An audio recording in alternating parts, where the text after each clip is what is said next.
बोला?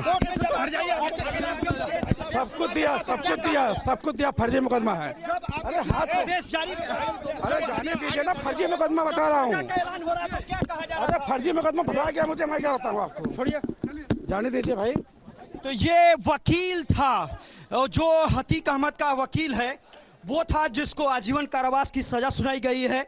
वो इस बात का जिक्र कर रहा है कि मुझे फंसाया गया है, मैंने कोई क्राइम नहीं किया है और इसको आजीवन कारावास की सज़ा सुनाई गई है। ये हनीफ था। अब अलर्ट है अतीक अहमद और इससे पहले जो अशरफ था उसको जेल ले जाया गया है। अब ये जो गाड़ी आ रही है ये अतीक अहमद की गाड़ी है, यानी अतीक अहमद को अब यहाँ कोर्ट से जो है जेल ले जाया जा रहा है। ये दो गाड़ियां देखिए स्कॉट के साथ, बिल्कुल जिस तरीके से अतीक अहमद आया था नैनी जेल से उसी तरीके से सामने के स्कॉट करती हुई एक गाड़ी है। ये सामने गाड़ी स्कॉट करेगी इसको और उसको ले जाने का काम किया जाएगा। पूरी तरीके से पर्दा लगा है, सीसीटीवी कैमरे से लैस है। लेकिन अतीक अहमद को आजीवन कारावास सजा सुनाई देने के बाद इसमें अतीक अहमद को लेकर के जाया जा रहा है।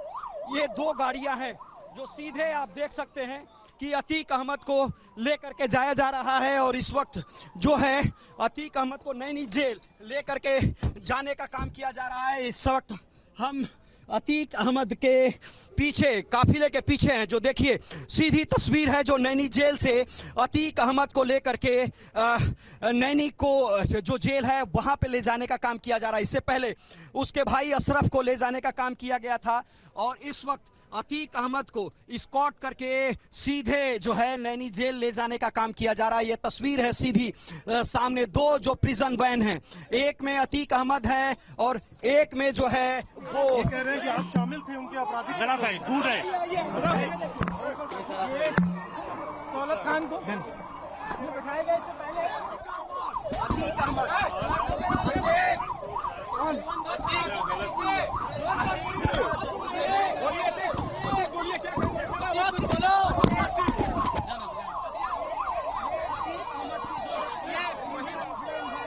प्रिजन वैन है, इसमें अतीक अहमद को लेकर के जाया जा रहा है।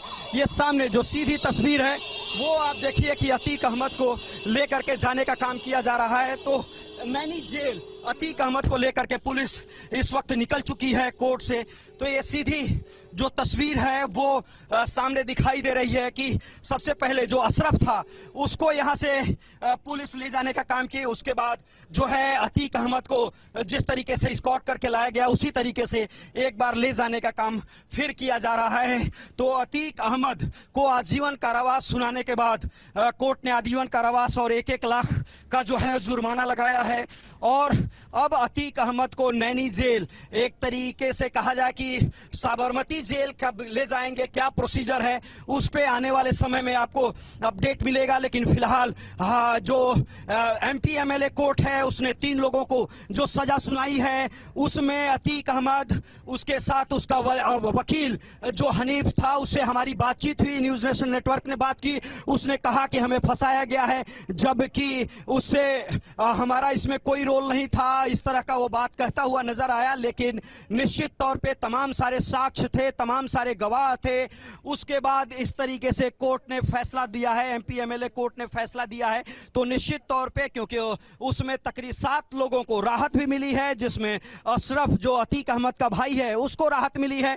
उसके साथ 2 लोग जो एजाज था और जो मल्ली था उसको एनबीडब्ल्यू कोर्ट ने जारी किया है। एमपी एमएलए कोर्ट ने इसलिए किया है क्योंकि वो कोर्ट में हाजिर नहीं हुए, वो फरार है। हालांकि वो दोष मुक्त हैं लेकिन उनको कोर्ट ने जो है एनबीडब्ल्यू जारी करने का काम किया है। अब जो है इस वक्त जो है जो हाई कोर्ट जो बिल्डिंग है, जो परिसर है कोर्ट का, उस बिल्डिंग परिसर से निकल करके प्रयागराज का जो मुख्य जो सड़क है जो नैनी जेल को जाता है, आनंद भवन होते हुए, नए ब्रिज होते हुए जाता है, वहाँ पे अतीक का ये काफिला पहुँच चुका है। और सीधे तौर पे ये तस्वीर देखिए कि रास्ते में जो पुलिस है वो स्कॉट कर रही है, उसको एक तरीके से रास्ता जो है वो दिया जा रहा है ताकि सीधे तौर पे वो नैनी जेल बिना किसी रुकावट के, बिना ट्रैफिक में फंसे जा सके। और इस समय देखिए सीधे जो है जो दो प्रिजन वैन है, बीच में स्कॉट करती हुई गाड़ियां हैं जो पुलिस की है वो स्कॉट कर रही है और सीधे नैनी जेल की तरफ जो है जो काफिला है अतीक अहमद का जो वैन है वो सीधे हुए जाती हुई है। पीछे एक प्रिजन वैन है वो स्कॉट कर रही है, लेकिन आगे की तरफ आप जब देखेंगे आगे जो प्रिजन। तो देखिए सीधी तस्वीर आपको दिखा रहे अतीक अहमद को जब कोर्ट परिसर से बाहर लाया जा रहा था, उस दौरान वकीलों का गुस्सा साफ तौर पर दिखा। वकीलों ने अतीक अहमद पर हमला करने की कोशिश भी की। सीधी तस्वीर एक्सक्लूसिव फुटेज आपको दिखा रहे हैं किस तरह से अतीक अहमद पर वकीलों ने हमला किया। कोर्ट के बाहर हलचल बढ़ गई है, वहां पर सुरक्षा के पुख्ता इंतजाम किए गए। लेकिन जिस वक्त अतीक अहमद को कोर्ट परिसर से बाहर लाया जा रहा था नैनी जेल ले जाने के लिए, उस वक्त वकीलों के द्वारा काफी हंगामा किया गया। वकीलों के द्वारा अतीक अहमद पर हमला भी किया गया। अतीक अहमद को जब से कोर्ट परिसर में लाया गया है उसके बाद से लगातार जो वकील वहां पर मौजूद हैं उनकी तरफ से नारेबाजी भी की जा रही है। फांसी दो की मांग की जा रही थी। कुछ वकील जूतों की माला लेकर पहुंचे हुए थे अतीक अहमद को पहनाने के लिए। और जब अतीक अहमद की सजा के ऐलान के बाद अतीक अहमद को नैनी जेल के लिए ले जाया जा रहा था, उस वक्त वकीलों की तरफ से अतीक अहमद पर हमला किया गया। कोर्ट से नैनी जेल ले जाया जा रहा है। फिलहाल अतीक अहमद को काफिला निकल चुका है। भारी सुरक्षा के बीच में हमारे सहयोगी पवन सिंगर भी उस काफिले में शामिल हैं। कुछ वक्त बाद नैनी जेल अतीक अहमद पहुंच जाएगा, जहां से अलग से एक बैरक तैयार की गई है। सीसीटीवी कैमरे हर तरफ उस बैरक में लगाए गए हैं। 24 घंटे निगरानी रखी जाएगी अतीक अहमद पर। फिलहाल अतीक अहमद जब कोर्ट परिसर से निकल रहा था, तस्वीरें देखिए, भारी सुरक्षा के बीच में तमाम पुलिस प्रशासनिक अधिकारी अगल बगल अतीक अहमद के मौजूद हैं। लेकिन वकीलों का गुस्सा साफ तौर पर यहां पर दिखाई दिया। किस तरह से वकीलों ने अतीक अहमद के ऊपर हमला करने की कोशिश की है वो आप तस्वीरों में देख सकते हैं। वकीलों का गुस्सा साफ तौर पर यहां पर देखा जा रहा है, क्योंकि उमेश पाल भी अधिवक्ता थे और इस हत्याकांड के बाद वकीलों में भी काफी आक्रोश था, नाराजगी थी। और इसीलिए जैसे ही अतीक अहमद कोर्ट परिसर में पहुंचा था उसके बाद से ही वकीलों की तरफ से अतीक अहमद के खिलाफ नारेबाजी की जा रही थी कि फांसी दो, फांसी दो। और ये उस वक्त की एक्सक्लूसिव तस्वीरें हैं जो न्यूज स्टेट आपको दिखा रहा है। अतीक अहमद को जब कोर्ट परिसर से नैनी जेल के लिए ले जाया जा रहा था, उस वक्त वकीलों ने अतीक अहमद के ऊपर हमला किया है। उस वक्त की ये तस्वीरें हैं। तमाम प्रशासनिक अमला अतीक अहमद के आसपास मौजूद था, लेकिन वकीलों का गुस्सा भी साफ तौर पर दिख रहा है। किस तरह से वकीलों की तरफ से पहले नारेबाजी की गई और उसके बाद जब अतीक को ले जाया जा रहा था उस वक्त काफी गहमा गहमी वहां पर देखी गई। कुछ वकीलों के द्वारा अतीक अहमद के ऊपर हमला करने की कोशिश भी की गई है। तो एक्सक्लूसिव तस्वीरें आपको दिखा रहे हैं। पहली तस्वीर में अतीक अहमद पर जिस तरह से वकीलों ने हंगामा किया, हमला किया, उसकी है। दूसरी तस्वीर वो काफिला निकल चुका है कोर्ट परिसर से नैनी जेल की तरफ और उस काफिले के साथ में संवाददाता पवन सिंह हमारे साथ लगातार जुड़े हुए हैं। और संवाददाता मानवेंद्र भी हमारे साथ जुड़ गए। मानवेंद्र, तस्वीरें भी सामने आई किस तरह से जो वकील थे उनमें गुस्सा था अतीक अहमद को लेकर, क्योंकि उमेश पाल खुद एक अधिवक्ता थे और उनके हत्याकांड के बाद वकील काफी आक्रोशित थे।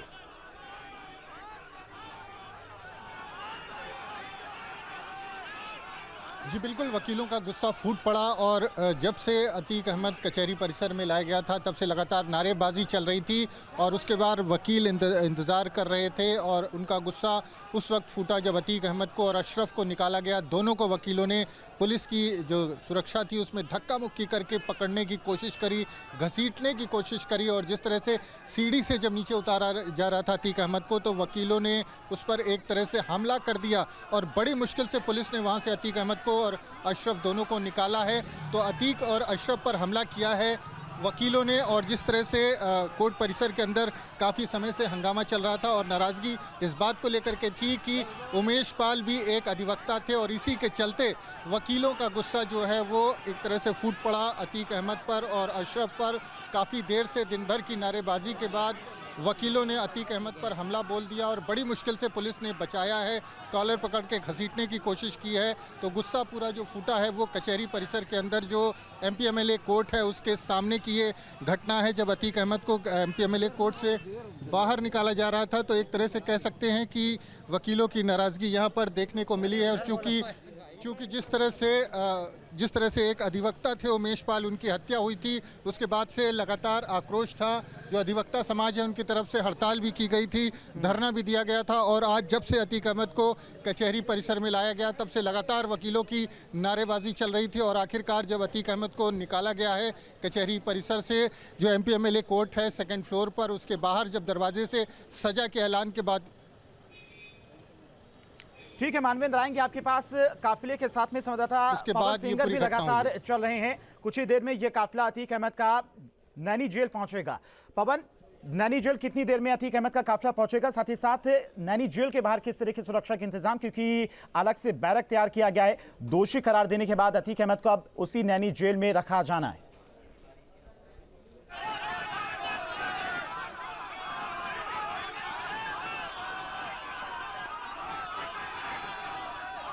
पवन, आप तक आवाज पहुंच रही है?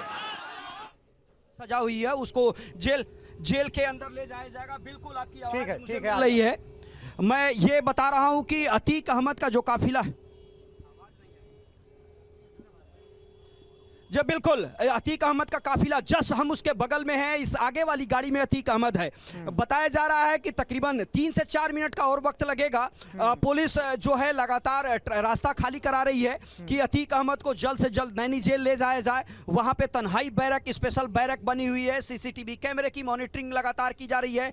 प्रयागराज में भी मॉनिटरिंग की जा रही है। उसके अलावा इसकी मॉनिटरिंग सीधे तौर पर लखनऊ से भी की जा रही है। DG जेल कर रहे हैं और DGP को पल पल की रिपोर्ट दी जा रही है। कोर्ट में आजीवन सजा के बाद अब सीधे तौर पे नैनी जेल ले जाने का काम किया जा रहा है। ये नया ब्रिज है, सामने जो है नया ब्रिज आने वाला है, वहां से उतरते ही संगम पड़ेगा और संगम को क्रॉस करने के बाद नैनी जेल आपको दिखाई देगा सामने। लिहाजा जो अतीक अहमद का काफिला है कुछ मिनटों में ही नैनी जेल पहुंच जाएगा। ये नया ब्रिज है और मैं कल से प्रयागराज में हूं, लगातार ये देख रहा हूं कि जो नए ब्रिज को लेकर के रोका गया है, आम पब्लिक को नहीं जाने दिया जा रहा था, उसको जो है वन वे जो था उसको खोल दिया गया है।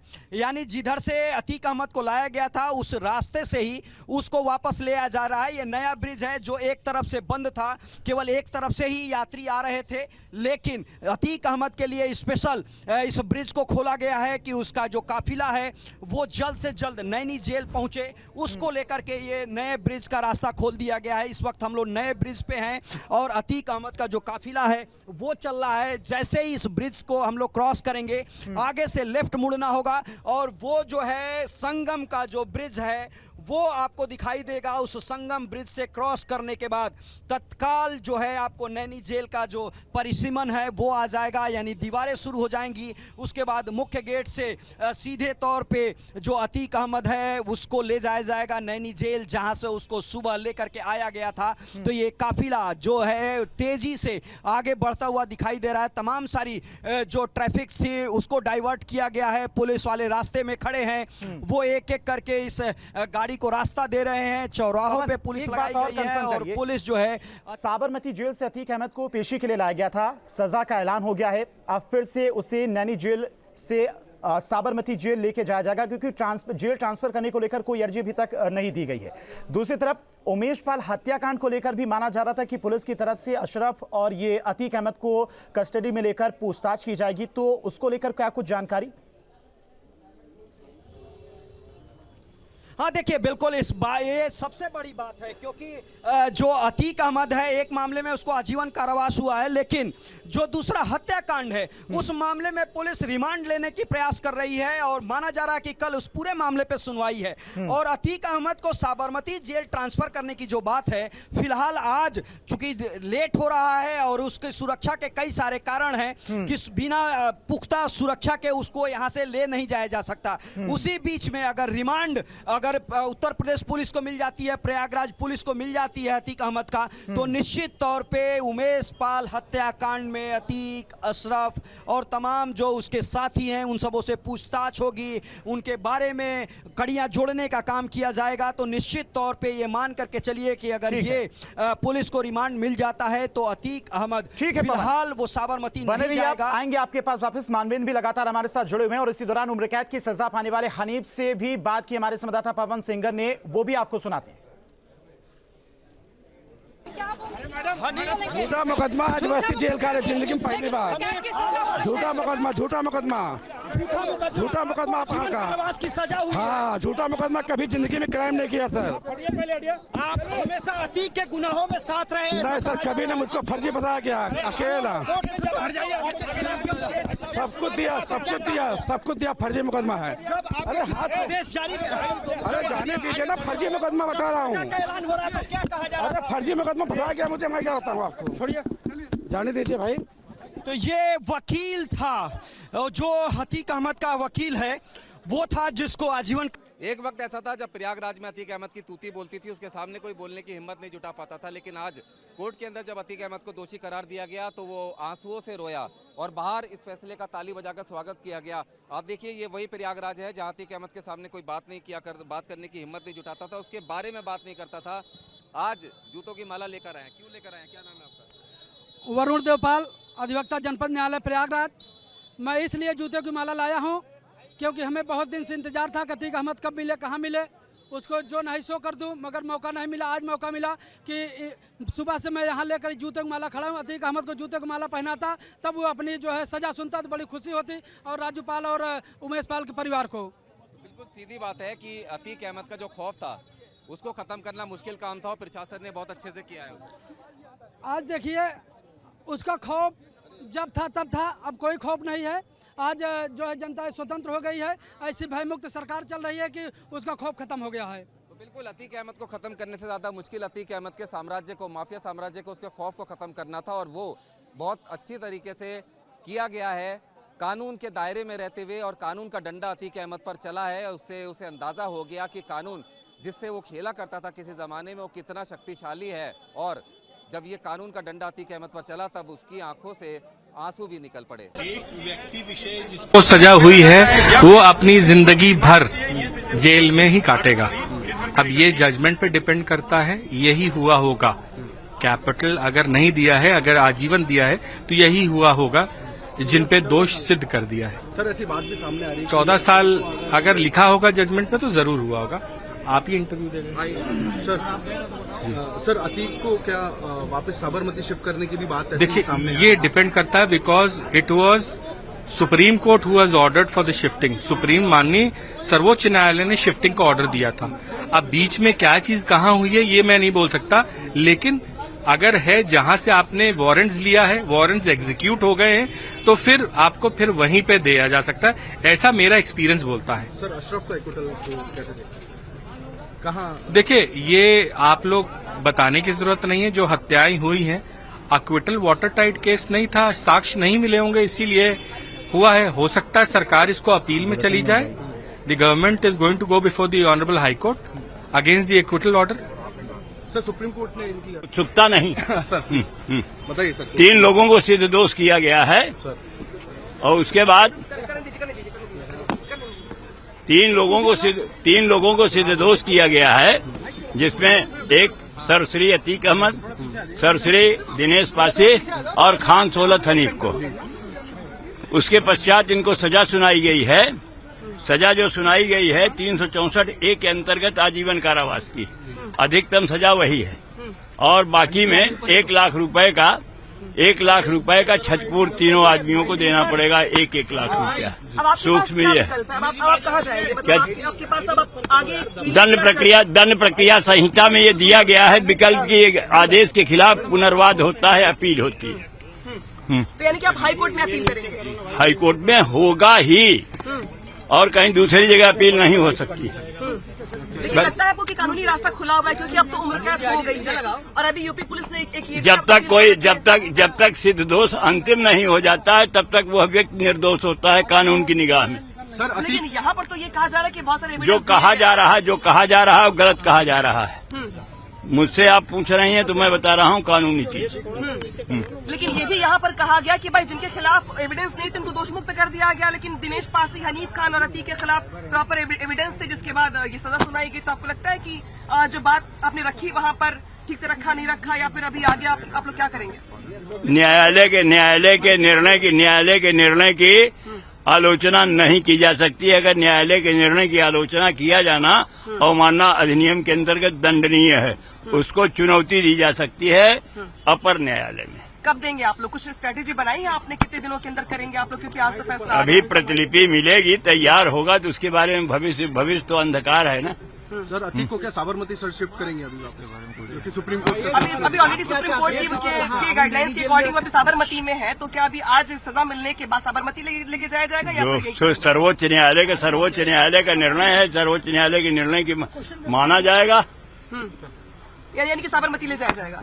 मैंने बताया कि सर्वोच्च न्यायालय का निर्णय माना जाएगा और सर्वोच्च न्यायालय का निर्णय जो है वो उनको साबरमती में निरुद्ध करने का है। लेकिन इस बीच यूपी पुलिस ने ये भी कह रखा है कि उमेश पाल के मर्डर केस में अभी तक उमेश पाल के मर्डर केस में वो अभियुक्त नहीं है।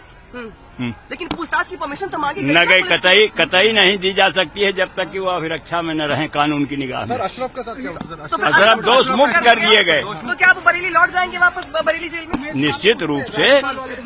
ठीक है। अब राजू पाल को लेकर के अब जिस तरीके से अभी राजू पाल के बारे में मैं कुछ बताने में समर्थ नहीं हूँ। उमेश पाल का परिवार कह रहा है कि न्याय की जीत हुई है, न्याय मिला है मैक्सिमम सजा के बाद। आप उनकी बात आप प्रसारित कर दीजिए। लेकिन मैं तो आपकी बात करने के लिए नहीं, नहीं, मैं अपनी बात क्या रखूं? किसी व्यक्ति विशेष की इच्छा के विपरीत मैं क्या कह सकता हूं? तो अतीक के वकील दयाशंकर मिश्र को सुन रहे थे कि कोर्ट के फैसले को हाईकोर्ट में चुनौती देंगे।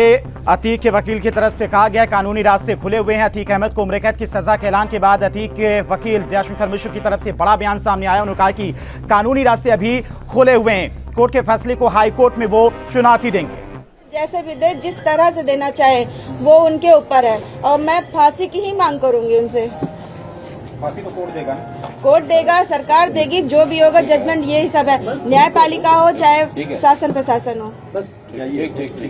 Thank you.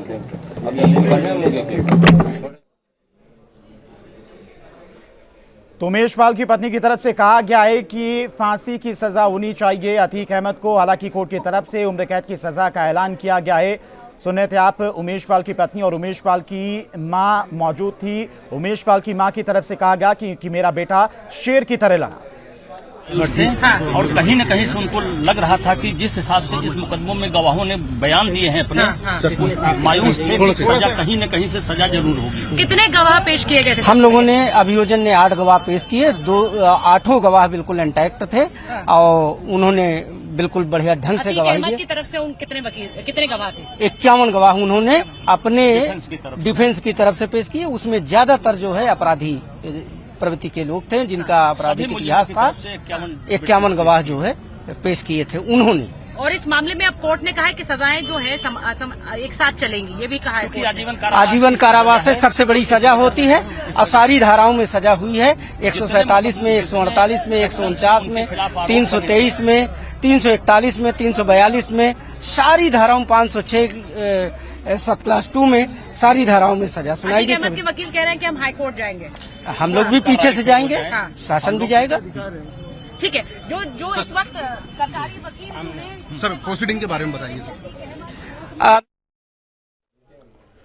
तो आप वकीलों को सुने थे कि किस तरह से बताया गया कि अतीक अहमद की तरफ से केस की सुनवाई के दौरान टोटल 51 गवाह पेश किए गए। हालांकि जो अतीक के वकील है दयाशंकर मिश्र, उनकी तरफ से कहा गया कि कानूनी रास्ते अभी तक खुले हुए हैं, इस फैसले को चुनौती सफल रहे। अतीक अहमद, दिनेश पासी और खान सौलत हनीफ इनको जो है आजीवन कारावास, सश्रम कारावास और 1-1 लाख रुपया वादी के परिवार को दिलाने में कामयाब रहे।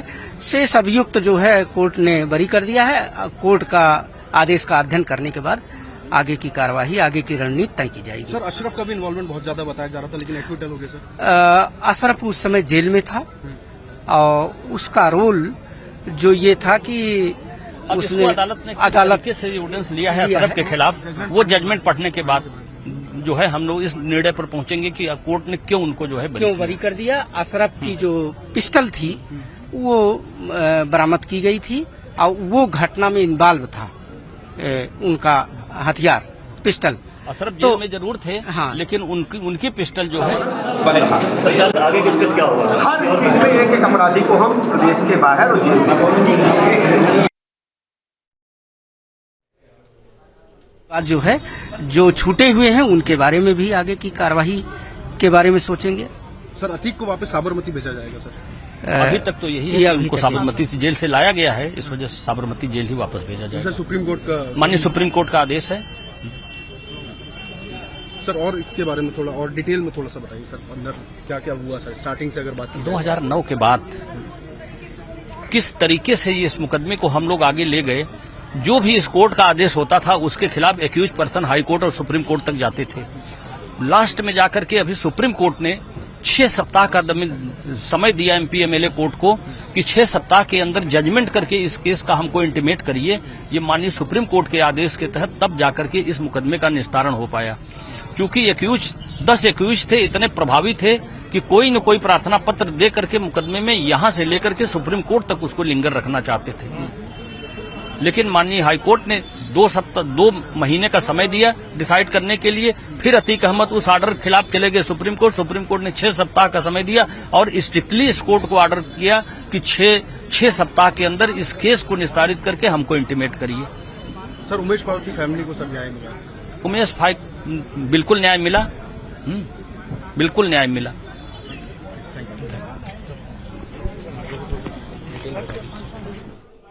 तो जैसा कि आप लोग सुन रहे थे कि किस तरह से लगातार अतीक अहमद की तरफ से सबूत मिटाने की कोशिश भी की जा रही है। हालांकि 51 गवाह अतीक अहमद की तरफ से पेश किए गए थे, अब सजा का ऐलान हो गया है।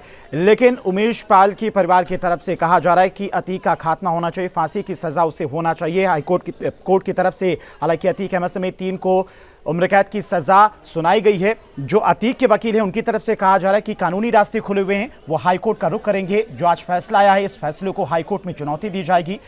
तो वहीं दूसरी तरफ उमेश पाल की तरफ से जो वकील हैं उनकी तरफ से कहा जा कि वो भी अगर हाईकोर्ट में अतीक अहमद के वकील जाते हैं तो वो भी पीछे से जाएंगे। तो इस वक्त की जो सबसे अहम और बड़ी खबर यह है कि अतीक अहमद को उम्र कैद की सजा का ऐलान कोर्ट की तरफ से किया गया है। उमेश पाल के परिवार की तरफ से कहा जा रहा है कि उमेश पाल शेर की तरह लड़ा, क्योंकि 17 साल तक ये केस कोर्ट में चलता रहा और आखिर में 24 फरवरी को जब गवाही देकर उमेश पाल लौट रहा था तभी उमेश पाल की हत्या कर दी गई। हालांकि उस मामले में भी सभी आरोपी हैं, पूछताछ चल रही है। कई शूटर्स हैं जिनकी तलाश की जा रही यूपीएसटीएफ की तरफ से, उसकी फाइलें भी खुलेंगी। पूछताछ होगी अतीक अहमद समेत अशरफ से। और इससे जुड़ा हुआ एक और अपडेट आपको बता दें कि जिस तरह से साबरमती से अतीक अहमद को कोर्ट में पेश करने के लिए प्रयागराज लाया गया था, तो सजा के ऐलान के बाद फिर से साबरमती वापस अतीक अहमद को भेजा जाएगा, क्योंकि 2019 में सुप्रीम कोर्ट के आदेश पर ही अतीक अहमद को साबरमती जेल शिफ्ट किया गया था। हालांकि आईपीसी में भी 3 वर्ष कारावास से दंडित किया गया है। इसी प्रकार से 504, 506, 341, 342 7 क्रिमिनल लॉ अमेंडमेंट एक्ट में भी दोषित किया गया है। लेकिन खान सौलत उर्फ हनीफ को मात्र 364A/120 में आजीवन सश्रम कारावास वो 5,000 रुपए अर्थदंड से दंडित किया गया। तीनों अभियुक्त गणों को 1 लाख रुपए क्षतिपूर्ति तौर पर भी दंडित किया गया है, जो उमेश पाल के परिजनों को दिया जाएगा। देखिए, अशरफ को दोष मुक्त कर दिया गया है। इसमें मैंने जैसे बताया कि इस केस में कुल 10 अभियुक्त गणों का मामला चल रहा था। अतीक अहमद, दिनेश पासी, खान सौलत उर्फ हनीफ, फरहान, आबिद, इसरार, आशिक उर्फ मल्ली, जावेद, एजाज अख्तर, अंसार बाबा की मृत्यु हो चुकी थी। इस प्रकार से 10 मुलजिमों का इसमें चल रहा था। आज 3 अभियुक्तों को दोषित किया गया, शेष सभी को सभी धाराओं में दोष मुक्त किया गया है। अब अशरफ को क्या होगा और अतीक का क्या होगा? क्या जेल जाएंगे या अभी यहाँ रहेंगे? देखिए, माननीय न्यायालय एमपी एमएलए श्री दिनेश शुक्ला द्वारा यदि मुलजिम जेल में है तो अंतर्गत धारा 353(5) सीआरपीसी के तहत निर्णय के समय होना अति आवश्यक है। इसीलिए माननीय न्यायालय द्वारा जो मुलजिम इसमें जेल में थे उनको जो है निर्णय के समय तलब किया गया था। अब ये है, निर्णय हो गया है, तो इसमें अब ये है कि इनको जो है वहीं जेल में जाना चाहिए। लेकिन बाकी आगे इसमें किसके द्वारा, किस अभियोजन द्वारा क्या दिया जाता है वो तो अलग पहलू है कि इनको रोका जाता है कि नहीं रोका जाता है। लेकिन इसमें माननीय न्यायालय द्वारा इनको निर्णय के समय तलब किया गया था। आरोपियों के पास क्या विकल्प है? क्या विकल्प है? क्या ऊपर जा सकते हैं? क्या क्यों? जो इसमें दोष मुक्त हो गए हैं वो क्यों जाएंगे? उसमें तो अभियोजन निर्णय का अवलोकन करेगा, उसमें अपील करेगा, यदि है अपील लायक। वो क्यों जाएंगे? वो तो दोष मुक्त हो गए ना। इसमें 7 अभियुक्तगण सभी धाराओं में दोष मुक्त किए गए। जो दोषी है वो माननीय उच्च न्यायालय में अपील करेंगे। हम लोग भी निर्णय का अवलोकन करेंगे। यदि कहीं निर्णय में सारी चीजें हैं तो हम लोग भी प्रस्ताव भेजेंगे शासन को। अच्छा, बहस में किन चीजों को प्रमुखता से लिया गया? बहस में जो इसमें कहानी थी, जो कथानक था, उसी के हिसाब से हम लोगों ने अपनी बात को रखी है, मजबूती से बात रखी है। तो क्या विपक्ष की तरफ से क्या बहस की गई थी? अब विपक्ष की तरफ से ये सारी चीजें डिटेल में नहीं बताई जा सकती। ठीक, थैंक यू।